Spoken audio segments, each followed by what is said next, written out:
everyone, my name is Celine Fournier,傅诗霖, and I am currently based in Tainan and Kaohsiung. I'm really excited to be part of this exhibition, Life Goes On. As a person with multiple nationalities and having lived in more than one country, I feel like the moments that attract me are the aesthetic experiences, or especially the objects that come with these experiences.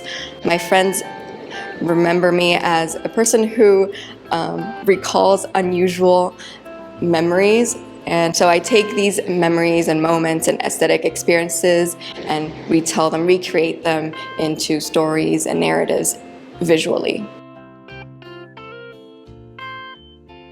Having these multiple identities intertwined with one another, I find myself belonging to multiple locations, or as I like to call them, homes. In my work, I combine these fragments and put them into a completed composition that are representational of a specific location. And that's why you can see that in some of my works, there are more of a Taiwanese elements in there, and some other works may have a more Western ambiance to them. And that kind of makes titling my work quite a challenge for me, because sometimes I just want to title it in Mandarin, and sometimes I find it more appropriate to title it in English or French.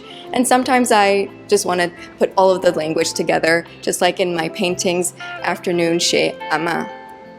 So I believe that identities are fluid, ever-changing, and malleable. I've been painting on rectangular canvases for a while now, and I thought about the fluidity of identities and how I can portray that using irregular canvases and fragments. So each fragment would be a specific shape or representational of an object or a moment, an experience that I've felt before. And in the works upstairs, you can see that I have combined some of the fragments into a new composition, and that forms a new narrative or a story. When viewers look at these fragments combined together, they are also welcomed to form their own narratives from the pictures that they see.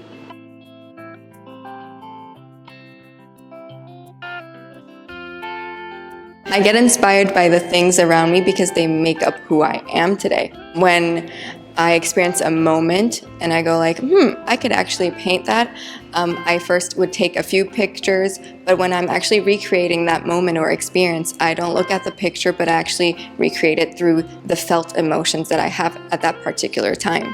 For example, every Saturday evening, I would go back to the countryside to visit my grandparents at my amajia, and I would just sit there in the living room with my family. They would be chatting, the TV would always be on, and my thoughts would start to wander away from the conversation, and I would start to observe the things around the room. For example, the gecko on the wall, the textures and the curtain.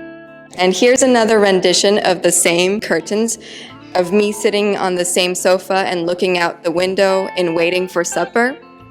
And while I was creating, I remembered that I always have to wait for dinner in my grandparents' house in France as well, because they had dinner at 9 p.m., which is quite late compared to Taiwanese dinner time. In Courant d'Air, I painted myself waiting for dinner, watching the sunset while I wait, and waving at my uncle coming up the stairs from the garden, and also painted the bee flying around the dining table.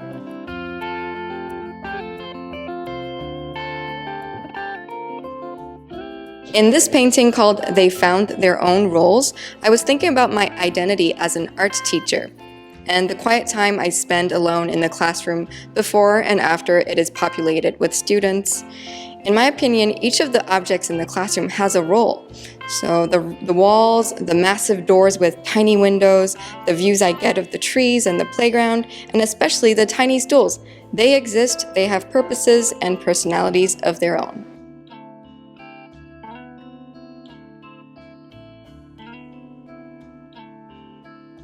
When COVID started, I was still in Cambridge and I had to rush back to Taiwan with all of the other friends. My inspiration came mostly from recent experiences in Taiwan and both in Cambridge. This summer, I had the opportunity to fly back to France to visit my family in Nancy. We stayed up in a hill overlooking the whole village. I could see cows, the hay fields, the train tracks in the distance. So I'm guessing that my upcoming works would be related to my sojourn there and experiences and moments that I have experienced over the month over there. I've also been experimenting with clay, so I'm hoping to create more 3D fragmented sculptures with that medium.